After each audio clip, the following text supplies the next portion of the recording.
ఆయన ఓ police police శాఖలో కీలక ఉద్యోగి ఏఎస్ఐ మాచల్ల ఏఎస్ఐ శ్రీనివాస్. ఆయన ఏం చేస్తున్నాడు? మాచల్లకు ఏఎస్ఐ ఉంటాడు, అది కామన్ విషయమే కదా అంటారు. కానీ ఈయన అత్యంత ఘోరమైన సిగ్గులేని పని చేస్తున్నాడు. పర్యాటక ప్రాంతాల్లో జంటలు సన్నిహితంగా ఉన్న దృశ్యాలు సెల్ ఫోన్లో చిత్రీకరించి వాళ్లను వేధిస్తున్నాడు. వాళ్ళ దగ్గర నుంచి డబ్బులు వసూలు చేస్తున్నాడు. డబ్బులు ఇవ్వలేని పరిస్థితిలో తనతో పడుకోవాల్సిందిగా డైరెక్ట్గానే వేధిస్తున్నాడు.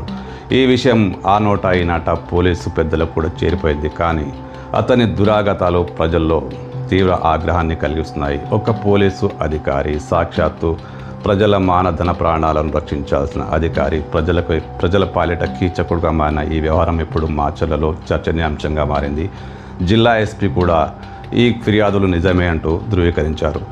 త్వరలో అతనిపై చర్యలు తీసుకోవాలని ప్రజలు కోరుతున్నారు. కానీ ఆ చర్యలు శాఖాపరమైన చర్యలు చేసి సస్పెండ్ చేయడమే కాదు, అతన్ని అరెస్టు చేసి శిక్షించాలంటూ బలమైన డిమాండ్లు వినిపిస్తున్నాయి.